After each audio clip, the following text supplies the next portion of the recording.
నేను ఇప్పుడు ₹100 ₹50 కంటే ఎక్కువ లేక కడియం సరే 500 వేయించినా కూడా నేను 50 100 కంటే ఎక్కువ ఇప్పలే. పల్ల రాజశేఖర్ ఇన్ఛార్జిని మనం ఏం చేసినా పర్లేదు సార్, కనీసం 300 ఇవ్వాలి. మనం ఆయన ₹1000 ఇస్తాడు, మనం 300 ఇవ్వాలంటే 7,5 కోట్ల కావాలి 2 లక్షల ఓట్లకు. 2 లక్షల ఓట్లకి ఇవ్వాలంటే సో అప్పటిదప్పుడు మెత్తికి పైసలు తీసుకొచ్చి ఆ తక్కువ పైసలు ఇచ్చి ఆ అప్పు తీరడానికి ఇప్పటి వరకు కూడా కథ మొత్తం రైల్వే ట్రాక్ దగ్గర ల్యాండ్ ఉంటే అమ్మిన, గన్పూర్ హాస్పిటల్ అమ్మేసిన, తర్వాత ఓ దగ్గర 3 ఎకరాలు ఇంకా ఇవన్నీ అంటే మొత్తం ఓవరాల్గా 4 ఎలక్షన్లకు డాక్టర్గా సంపాదించిన ఆస్తులు ఏవైతున్నాయో అవి పెరిగినాయి. అవేమో వేలల్లో కొన్నాము, 15-20 ఏళ్ళ తర్వాత లక్షలలోకి వెళ్ళిపోయినవి. అవి అమ్మితే ఎలక్షన్ల కోసం ఉపయోగపడతాయి. సో ఆ రకంగా అంటే ఇక అంతే కదా, అంటే అయిపోయినాయి మొత్తం మీద. 2009 కంటే సంపాదించిన ఆస్తులన్నీ కూడా మనకి ఎలాంటి ఇప్పుడు ఇంతమంది చెప్పినట్టు దందా లేదు, రియల్ ఎస్టేట్ లేదు, సెటిల్మెంట్ లేదు, కాంట్రాక్ట్ లేదు, ఎక్కడి నుంచి వస్తాయి డబ్బులు? సో కాబట్టి ఎక్కడైనా చిన్న చిన్న దొరికితే మోటు సామెత అంటారు, ఉచ్చులో చేపలు పట్టినట్టు అని ఉంటే లోకల్ ఆ ప్రోగ్రామ్కి అయిపోయాయి, ఆ ప్రోగ్రామ్ చేయాలి చూసుకోవాలంటే చూసుకుంటే ఆడికాడికి కథం అంతే. కానీ సంపాదించుకున్న పరిస్థితి ఇక్కడ జరగలేదు అది. సో కాబట్టి ఇప్పటివరకు గన్పూర్లో తెరిచిన పుస్తకం రాదని ఏం సంపాదించుకోలేదు, సంపాదించుకొని రాదంటారా? ఏమంటారు, ఒక్కసారి ఎమ్మెల్యే అయితేనే 100-200 ఎకరాలు సంపాదించుకున్న వాళ్ళు ఉన్నారు. ఈ రాజన్న సంపాదించుకోవడం అంటే రాజన్న బోల్ ఆయనకు సంపాదించుకోవడం రాదు, ఆయన సంపాదించుకోవడం మనల్ని సంపాదించుకొనియరు అంతే కదా. నాకేమన్నా రియల్ ఎస్టేట్ అలవాటు ఉంటే కింద వాళ్ళందరికీ రియల్ ఎస్టేట్ అలవాటు. నేనేమన్నా గుండాయిజం చేసి రౌడిజం చేసి అంటే కింద వాళ్ళందరికీ అవి అలవాటు అవుతాయి. యథా రాజా తదా ప్రజ అంటారు కదా. సో అట్లా గన్పూర్కి అలవాటు లేదు అట్లాంటివి. అది ఈవెన్ ఎవరైనా బాగా గట్టిగా నిజంగా నేరం చేసి పోయేది ఉంటే అది అయింది కదా పోయి ఏమైనా కావాలంటే 2 దెబ్బలు పడకుండా చూస్తాం, కానీ మొత్తం బయట తీసుకురావడం కాదు, నువ్వు ఎందుకు నాకు దగ్గరైనా అనే పరిస్థితి ఉంటుంది. రాజన్న దగ్గరికి అట్లాంటి విషయాలు పోవద్దు అనుకుంటాం. కాబట్టి నేరాలు కూడా తక్కువ అవుతాయి మన దగ్గర అక్రమంలో. సో ఏదేమైనా కూడా రాజకీయాలుగా ఎదిగిన దానికి తృప్తి ఉంది, కానీ ఇంకా ప్రజా జీవితంలో ఉండాలనే ఆశ కూడా ఉన్నది. సో రాబోయే రోజులు ఎట్లుండొచ్చు. ఇదే ప్రజా జీవితంలో ఉండాలనే ఆశనే మిమ్మల్ని రాబోయే రోజుల్లో కాంగ్రెస్ పార్టీకి పోయేటట్టు చేసే పరిస్థితులు ఏమైనా ఉన్నాయంటే? అంటే కాంగ్రెస్ గతంలో ఉన్న కాంగ్రెస్ రేవంత్ రెడ్డి కాంగ్రెస్కు చాలా తేడా ఉంది. ఏంటి సార్ వ్యత్యాసం? వ్యత్యాసం అంటే ఓన్లీ మాట అంటే ఏమంటారు, అలిమిగాని హామీ ఇచ్చి ఎగ్గగొట్టడము రేవంత్ రెడ్డి. అంతకుముందు ఇందిరమ్మ రాజ్యము అంటే ఇందిరమ్మ అంటేనే బడుగు బలైన వర్గాలకు ఎస్సీ ఎస్టీల కోసం అనేది గొప్పగా ఉండే రోజులు అవి. ఇప్పుడు వాళ్ళ పేరు చెప్పి ముంచడమే. ఏమంటాడు రేవంత్ రెడ్డి, ఎంత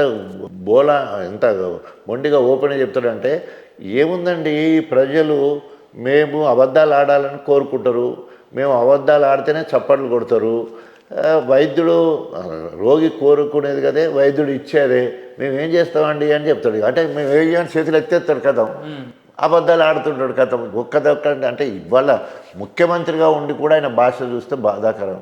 అంటే కళ్ళు తీసి పీకేస్తాను, కోడిగుడ్లు ఆడుకుంటాను, గుడ్లాడుతాను ఆడుకుంటాను, తర్వాత తొక్కు గుడ్డ పోతాను, పెరుగు మెడలు వేసుకుంటా, తొండలను పాయింట్లు జోరేస్తా, తర్వాత ఈ చింతపండు అవుతుంది, ఇక తొక్కు అంటే ముఖ్యమంత్రి అట్లా మాట్లాడినంత ఎంత దిగజారిపోయి మాట్లాడడం అంటే అది చాలా తప్పు. అవకాశాలు ఉన్నాయా సార్? మీరు ఏమైనా కాంగ్రెస్ లేదు అస్సలకే లేదు సార్. ఒకసారి మళ్ళీ ఆలోచించుకోండి.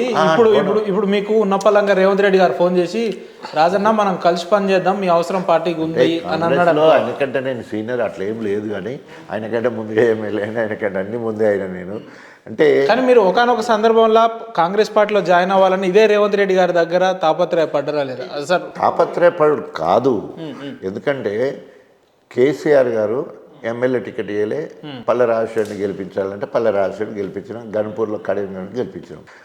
అప్పుడు రైతు సమితి చైర్మన్ ఇచ్చిండు, ప్రభుత్వం పోయింది, రైతు సమితి చైర్మన్ పోయింది, 1 నెల రోజులే ఉన్నా, అది పోయింది. నేను ఎమ్మెల్సీ చేసి మంత్రి ఇస్తా అన్నాడు, ప్రభుత్వం పోయింది కాబట్టి ఎమ్మెల్సీ పోయింది, మంత్రి పోయింది. నిన్ను ఎంపీ చేస్తా ఉన్నారు, ఎంపీ వరకు వచ్చే వరకు ఆ ఎంపీ కూడా కడియం కావ్యకి ఇస్తారని నాకు. మరి నేను నా సిన్సాట్ ఎక్కడ పోయింది, నా విధేయత ఎక్కడ పోయింది, నా క్వాలిఫికేషన్ ఎక్కడ పోయింది, డిప్యూటీ సీఎం ఎక్కడ పోయింది, 4 సార్లు గెలిచిన ఎమ్మెల్యే పదవి ఎక్కడ పోయింది, ఇవన్నీ కాదని ఏడో ఒక్కడ బ్లాక్మెయిల్ చేస్తే టికెట్ల మీద టికెట్లు ఇచ్చుకుంటూ పోతే ఏం కావాలని అలిగిన మాట వాస్తవం. బీఆర్ఎస్ పార్టీ మీద అలిగాను. సో సింగిల్ సెంటెన్స్లో బీఆర్ఎస్ పార్టీకి రాజీనామా చేస్తున్నాను. ఒకటే పేపర్లో ఎవరికి ఇచ్చింది లేదు, ఎవరిని అడిగింది లేదు.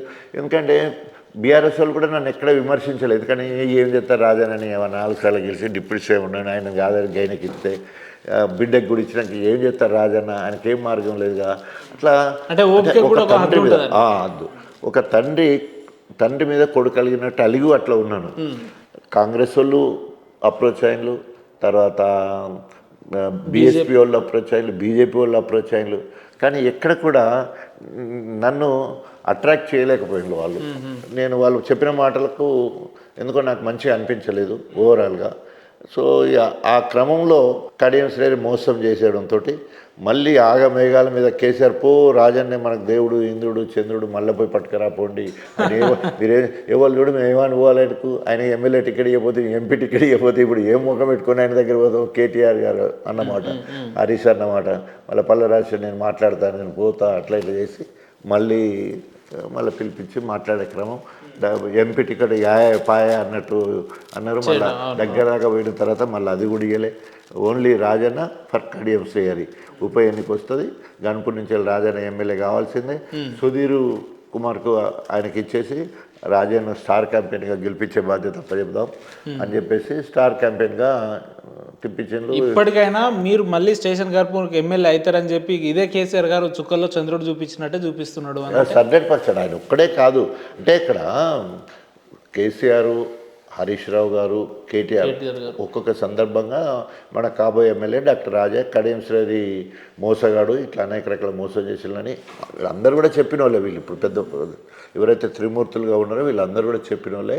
సో ఎమ్మెల్యే అంటే ఏంటి అంటే there is no other candidate for Ghanpur అనేది ఒకటి నెంబర్ 1. రెండోది కడియం శ్రేణి మనం నమ్మినందుకు మోసం చేసింది కాబట్టి వాడిని ఓడగొట్టే బాధ్యత రాజేది కాదు, పార్టీదే.